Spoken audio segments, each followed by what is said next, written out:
Benvolguts i benvolgudes membres de la comunitat universitària. Avui, fa 2 anys, per culpa de la Covid, començava un període de confinament que va interrompre de manera sobtada la nostra activitat habitual.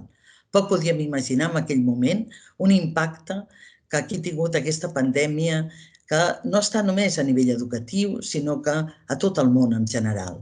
De manera molt ràpida, les adaptacions tecnològiques i la formació oferta per al Servei de Recursos Educatius ens van permetre continuar amb l'activitat acadèmica i la gestió.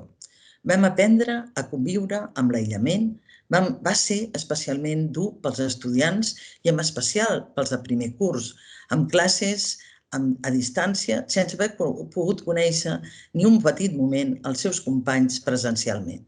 Estic convençuda que això ens ha fet més forts i ens ajudarà a afrontar situacions futures amb resiliència.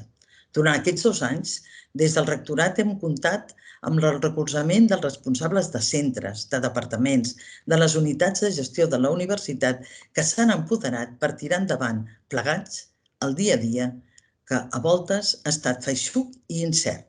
Tots plegats hem aconseguit que, malgrat tot, els estudiants hagin pogut seguir amb els seus estudis i que la universitat hagi crescut de manera constant en tots els seus àmbits.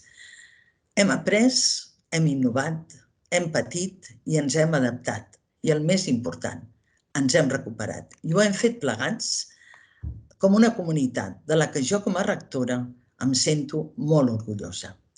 Avui us vull agrair de nou a totes i a tots l'esforç realitzat, que ens ha permès ser on som.